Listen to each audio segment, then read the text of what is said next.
আসসালামু আলাইকুম সবাইকে। কেমন আছেন সবাই? আশা করছি সবাই অনেক ভালো আছে। তাই একটা নতুন ইমেল নিয়ে আমি তরিকুল জুনিয়র আপনাদের কাছে ফিরে এলাম আবারও ভয়ের বারান্দা এই ইউটিউব চ্যানেলটিতে। আমাদের এই ছোট্ট চ্যানেলটি সাবস্ক্রাইব করে আমাদের সাথেই জুড়ে থাকুন। কথা না বাড়িয়ে আমি সরাসরি ঘটনায় যেতে চাই। চাইলে আপনিও আমার কাছে ঘটনা লিখে পাঠাতে পারেন। ডেসক্রিপশন বক্সে দেওয়া ইমেল অ্যাড্রেসে আমার কাছে ঘটনা লিখে পাঠান। torikul01752@gmail.com লিখে পাঠিয়ে দিন আপনার সাথে ঘটে যাওয়া কিংবা আপনার জানা শোনা ভয়ঙ্কর সব ঘটনা। ঘটনাটা অবশ্যই বাংলায় লিখতে হবে। চলে যাচ্ছি আমাদের প্রথম ঘটনায়। যেভাবে লেখা আছে আমি ঠিক সেভাবেই পড়ার চেষ্টা করছি। আসসালামু আলাইকুম তরিকুল ভাই, কেমন আছেন? আশা করছি অনেক ভালো আছেন। আমিও অনেক ভালো আছি। আমার নাম রিফাত হোসেন। আমার বাড়ি একটি ছোট্ট গ্রামে, যার নাম চাঁদপুরা। ঘটনাটা আমার নিজের সাথে ঘটে যাওয়া। যদি এই ঘটনাটা সিলেক্টেড হয় তাহলে আমার কাছে থাকা আরো বেশ কয়েকটা ঘটনা আপনার কাছে লিখে পাঠাবো। যদি এই ঘটনাটা সিলেক্টেড হয় তাহলে এই ঘটনার পরবর্তী আরেকটা পার্ট আছে যেটা আপনার কাছে লিখে পাঠাবো। সময় স্বল্পতার কারণে পুরো ঘটনাটা আমি লিখে পাঠাতে পারলাম না, যার কারণে আমি আপনার কাছে আন্তরিকভাবে দুঃখিত। কথা না বাড়িয়ে আমি সরাসরি আমার ঘটনায় যেতে চাই। আমার বাড়ি এই গ্রামের একদম প্রান্তে, যেখানে খুব বেশি মানুষ থাকে না। চারপাশে ধান ক্ষেত, দূরে একটা বড় নদী আর গ্রামের পাশে বন। এমনই এক নিরিবিলি পরিবেশে আমি বেড়ে উঠেছি। আমাদের গ্রামটি পুরনো দিনের এবং এখানে অনেক পুরনো রীতিনীতি এবং বিশ্বাস অবিশ্বাস বিদ্যমান। গ্রামটা দেখতে যতটা শান্ত আর ততটাই ভয়ানক। বহু বছর আগে এখানে কিছু অদ্ভুত আতঙ্কজনক ঘটনা ঘটেছিল। মানুষ আজও সেই ঘটনার কথা মনে করলে শিউরে ওঠে। শৈশবে আমি এসব কাহিনী শুনে বিশ্বাস করতাম না, তবে আমি তখনও জানতাম না যে একদিন আমি নিজেই এমন একটা ঘটনার শিকার হব যা আমার সমস্ত বিশ্বাসকে পাল্টে দেবে। আমাদের বাড়ির ঠিকানাটা হলো চাঁদপুরা, পোস্ট অফিস বাবুরহাট, জেলা লক্ষ্মীপুর। এই গ্রামটি শহর থেকে বেশ কিছুটা দূরে। শহরের ব্যস্ত জীবন থেকে অনেক দূরে আমাদের এই গ্রামটা ছিল, কিন্তু এখানে যে রহস্য এবং ভয়ঙ্কর ইতিহাস লুকিয়ে আছে তা হয়তো শহরের কোনো মানুষ কোনোদিন কল্পনাও করতে পারবে না। সে দিনটি ছিল শীতের রাত, ডিসেম্বর মাসের প্রথমের দিকে, যখন গ্রামের এক অদ্ভুত নীরবতা নেমে আসে। সেই রাতে আমি আমার ঘরে বসে বই পড়ছিলাম। আমার বাবা মা দুজনেই শহরে গিয়েছিলেন আর বাড়িতে আমি একাই ছিলাম। গ্রামের বাসিন্দারা সাধারণত রাতে তাড়াতাড়ি ঘুমিয়ে পড়ে, তাই রাত 9টার পর পুরো গ্রামটা স্তব্ধ হয়ে যায়। হালকা কুয়াশা ছিল আর হিম শীতল বাতাস যেন সারা গ্রামকে ঘিরে ফেলেছে। রাত বাড়ার সঙ্গে সঙ্গে মনে হচ্ছিল যেন কিছু একটা ভুল হচ্ছে। প্রথমে আমি ভাবছিলাম হয়তো বাহির থেকে আসা ঠান্ডা বাতাসের জন্য এমন মনে হচ্ছে, কিন্তু কয়েক মিনিট পরেই আমি স্পষ্টভাবে শুনতে পেলাম ঘরের বাহিরে কেউ হাঁটাহাঁটি করছে। আমি জানালার পাশ দিয়ে দাঁড়িয়ে নিচের দিকে তাকালাম, কিন্তু কিছু দেখতে পেলাম না। আমি নিজেই তখন নিজেকে সান্ত্বনা দিতে লাগলাম যে এটা কেবল বাতাসের শোরগোল। গ্রামের চারপাশটা এমনিতেই রাতে নানা ধরনের শব্দ শোনা যায়। গাছের ডাল ভেঙে পড়ার শব্দ, কুকুরের শেয়ালের ডাক, পাল্টা ডাক। তবে সে রাতটা ছিল আলাদা। আমার অস্বস্তি আস্তে আস্তে বাড়তে লাগলো।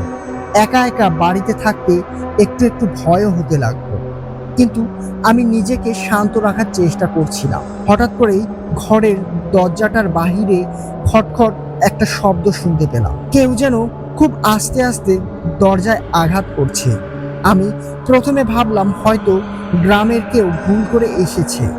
দরজা খুলতেই যা দেখলাম তা আমার বিশ্বাসের বাহিরে।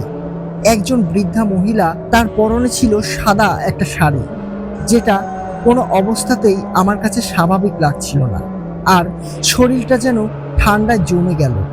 তার চেহারাটা একদম অস্বাভাবিক, চোখ দুটো ফাঁকা, যেন কোনো অভিব্যক্তি নেই, শুধু ফাঁকা দৃষ্টিতে আমার দিকে তাকিয়ে আছে।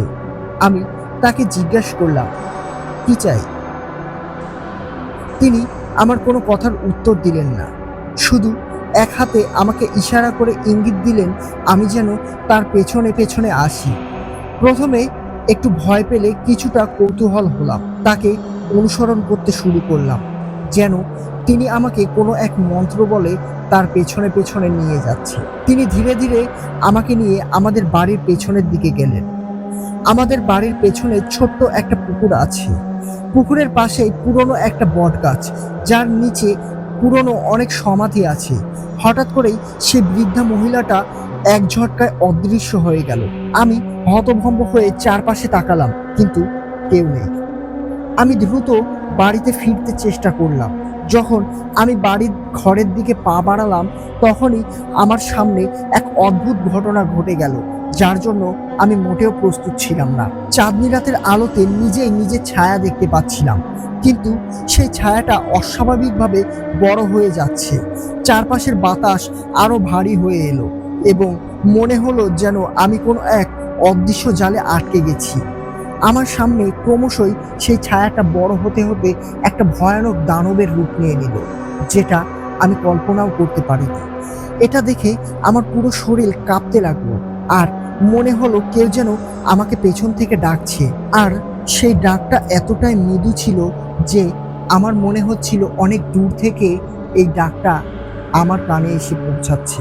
আমি পেছনে ঘুরে তাকালাম, কিন্তু কিছুই দেখতে পেলাম না।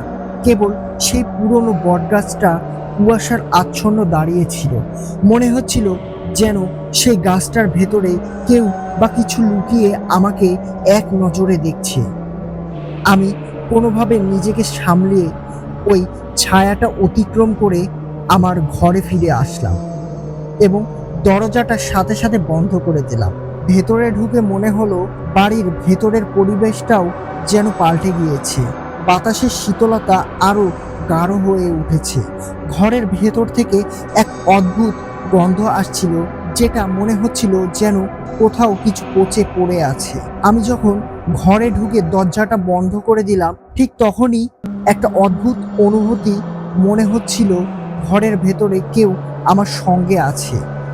বুঝতে পারলাম ঘরের ভেতরে ঢোকাটা আমার আরো বড় ভুল হয়ে গেছে।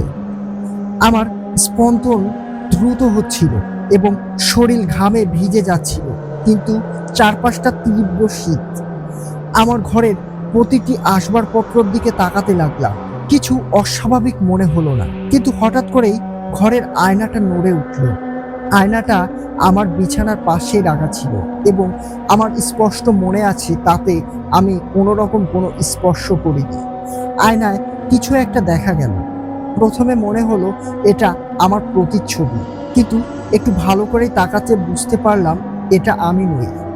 আয়নার ভেতরে আমার মতোই দেখতে একটা ছায়ামূর্তি দাঁড়িয়ে আছে, তবে তার মুখ বিকৃত। তার চোখের জায়গাটা একেবারে গর্ত, যেখানে চোখের কোনো অংশ ছিল না। আমি আরো বেশি আতঙ্কিত হয়ে পড়লাম। আয়না থেকে নিজের চোখ সরানোর চেষ্টা করলাম, কিন্তু সেই ছায়ামূর্তিটি যেন আমাকে আটকে রেখেছে। তার চোখের গর্তগুলো থেকে হালকা হালকা ধোঁয়া বের হচ্ছিল এবং তার ঠোঁটের এক কোণায় এক বিকৃত হাসি ফুটে উঠল। আমার পুরো শরীর কাঁপতে শুরু করলো। আমার গলার ভেতর থেকে কোনো শব্দ বের হচ্ছিল না।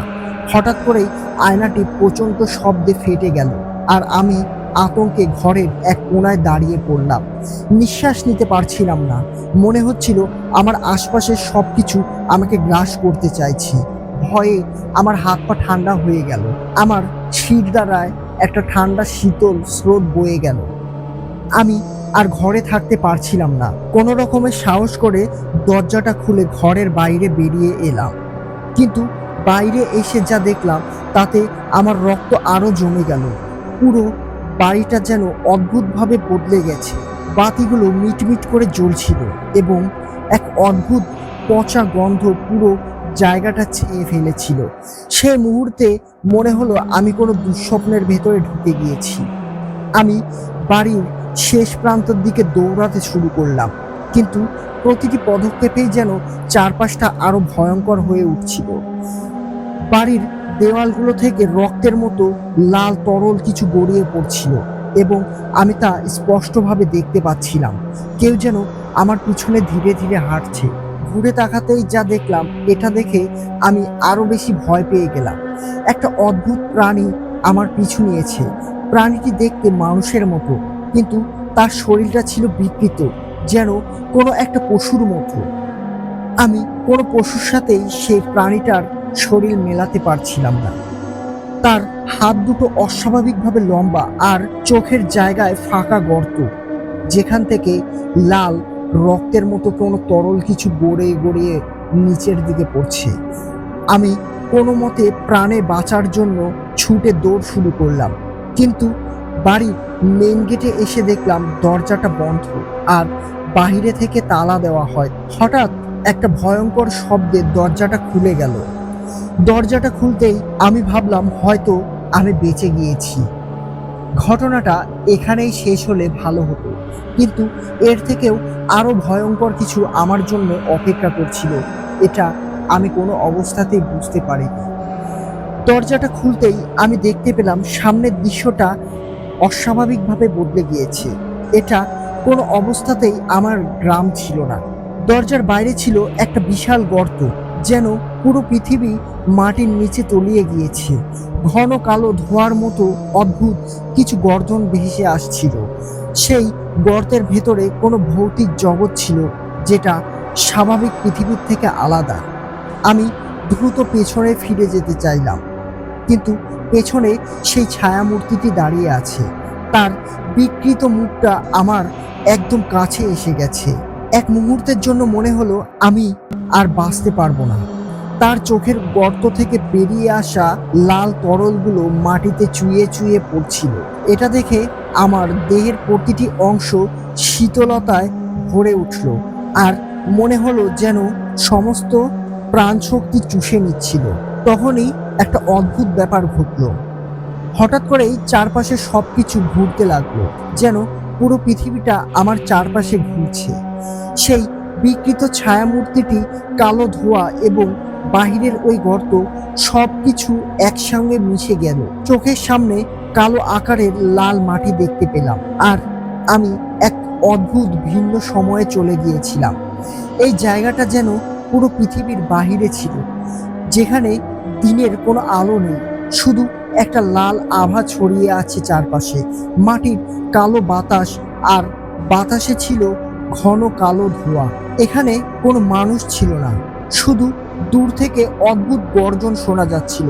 চারপাশে পাথরের মতো শক্ত ধ্বংসাবশেষ, বড় বড় কালো গাছ, আর মাটির নিচে গভীর গর্ত দেখতে পেলাম। আমার নিজের শরীরকে সামলাতে পারছিলাম না। মনে হচ্ছিল আমি একটা মৃত্যুর জগতে এসে পৌঁছে গেছি, যেখানে কেউ নেই, শুধু ভয়ঙ্কর ছায়ামূর্তি আর অদ্ভুত কিছু প্রাণীর বসবাস। সেই গর্জনগুলো ক্রমাগত আমার দিকে এগিয়ে আসতে লাগলো। হঠাৎ করেই মাটির নিচ থেকে বিশাল একটা ছায়ামূর্তি উঠে এলো। তার শরীরটা যেন অন্ধকার দিয়ে তৈরি। তার চোখ দুটি ছিল লাল, আর সেই চোখগুলো আমাকে এক দৃষ্টিতে দেখছিল। আমি জানতাম যে এখান থেকে বাঁচা সম্ভব নয়, কিন্তু আমি পালানোর চেষ্টা করতে লাগলাম। সামনে কোনো নির্দিষ্ট রাস্তা না থাকায় আমি দৌড়াতে শুরু করলাম, কিন্তু প্রতিটি পদক্ষেপে মনে হচ্ছিল যেন মাটির নিচ থেকে কোনো অদৃশ্য শক্তি আমাকে টেনে ধরেছে, আর সেই অন্ধকারের ছায়ামূর্তিগুলো আমার পিছন ছাড়ছিল না। ছোটার গতি যতটাই বাড়ছিল, তারাও তত দ্রুত আমার দিকে এগিয়ে আসছিল। হঠাৎ করেই একটা জায়গায় এসে থেমে গেলাম। সামনে বিশাল একটা গভীর খাদ। সেই খাদ থেকে অদ্ভুত শীতল বাতাস বের হচ্ছিল। মাটির গভীর থেকে কর্কশ শব্দ শোনা যাচ্ছিল। আমি পেছনে ফিরে তাকালাম, দেখলাম সেই ছায়ামূর্তিগুলো আমাকে ঘিরে ফেলেছে। তারা আমার দিকে ধীরে ধীরে এগিয়ে আসছিল। তাদের বিকৃত মুখে ছিল এক অদ্ভুত হাসি, যেন তারা আমাকে দেখে খুব আনন্দ পেয়েছে, আর এখনই আমাকে এইখান থেকে ফেলে মেরে ফেলতে চায়। আমি তখন বুঝতে পারলাম, হয় আমাকে এই গভীর খাদে ঝাঁপ দিতে হবে, নয়তো এই ছায়ামূর্তিগুলো আমাকে গ্রাস করবে। আমার সামনে কোনো বিকল্প ছিল না। আমি চোখ বন্ধ করে খাদে ঝাঁপ দিলাম। সেই মুহূর্তে আমার মনে হলো আমার শরীর ভেঙে চুরমার হয়ে যাচ্ছে। আমি চোখ খুলে দেখি আমি আমার নিজের ঘরের মেঝেতে শুয়ে আছি। শরীরটা কাঁপছে আর নিঃশ্বাস নিতে পারছি না। মনে হলো যেন আমি একটা দুঃস্বপ্ন থেকে বের হয়ে এসেছি। কিন্তু সবকিছু এতটাই বাস্তব ছিল যে আমি কল্পনা করতে পারছিলাম না আসলে কি ঘটেছিল। আমি উঠতে চেষ্টা করলাম, কিন্তু শরীর দুর্বল হয়ে পড়েছে। চারপাশে তাকালাম, সবকিছুই ঠিক আছে। সেই আয়না, সেই ঘরের দেওয়াল, সবকিছুই স্বাভাবিক দেখাচ্ছে। আমার পড়ার টেবিলটাও ঠিক আগের মতোই আছে। কিন্তু আমার মন বলছে যা ঘটে গেল এতক্ষণ তা কোনো স্বপ্ন ছিল না। তবুও মনকে সান্ত্বনা দিতে লাগলাম। ভেবেছিলাম এটা কোনো স্বপ্ন ছিল, যার কারণে আমি এক গ্লাস পানি খেয়ে হাঁপ ছেড়ে বাঁচলাম।